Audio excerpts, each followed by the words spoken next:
Joining us now live from Kyiv is international correspondent Philip Crowther. Philip, thank you so much for being with us. Good to be with you. Thank you. Philip, let's start here because nearly a year ago, Russian President Vladimir Putin launched this invasion, and he thought that he would have Ukraine in a few days, maybe weeks. Of course, that did not happen. What is Putin's goal now, and is there any graceful way out for him that allows him to save face?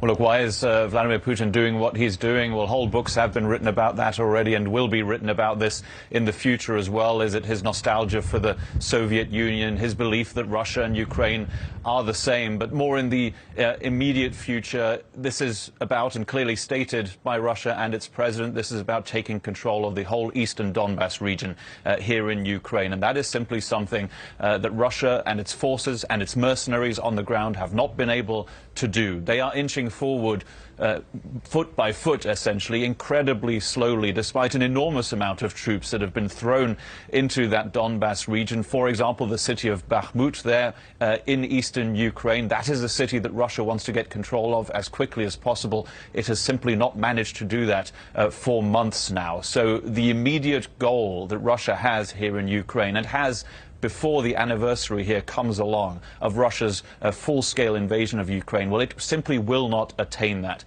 And maybe that is one of the reasons why people here in the capital, Kiev, are particularly jittery right now, because we know, and all Ukrainians know, that Vladimir Putin likes an anniversary and likes to be able to celebrate maybe just a symbolic victory. Could that lead to a massive missile attack on Ukraine and maybe also the capital, Kiev? Well, there's a lot of speculation about that here right now, and there is that fear as well that we are feeling here. I appreciate that insight. Meanwhile, U.S. Secretary of State Antony Blinken warning that China may supply Russia with some much-needed weapons. How concerning is that possibility? And what does the U.S. need to do now to disincentivize China from throwing its full support behind Russia in this war?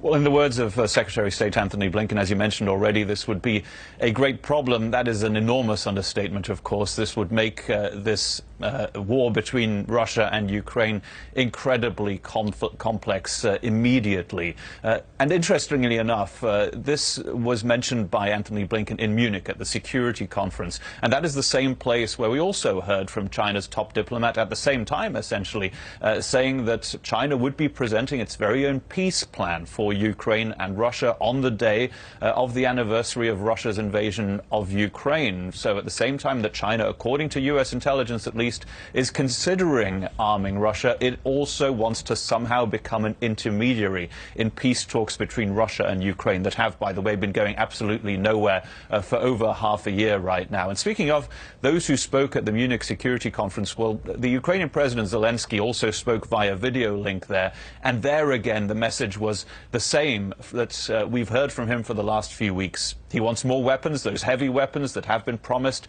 by Western allies, including tanks, and he wants ammunition more than anything, as quickly as possible. This is a very brutal fight in eastern Ukraine right now, and one that is costing a lot of soldiers on both sides their lives, and where a lot of ammunition is being used as well. Yeah, brutal, and it drags on. We appreciate the insight from the ground. Philip Crowther, live for us in Kyiv. Thank you so much. Thank you for watching. Go to newsnationnow.com to find News Nation on your television provider. And don't forget to click the red subscribe button below to get more of News Nation's fact-driven, unbiased coverage.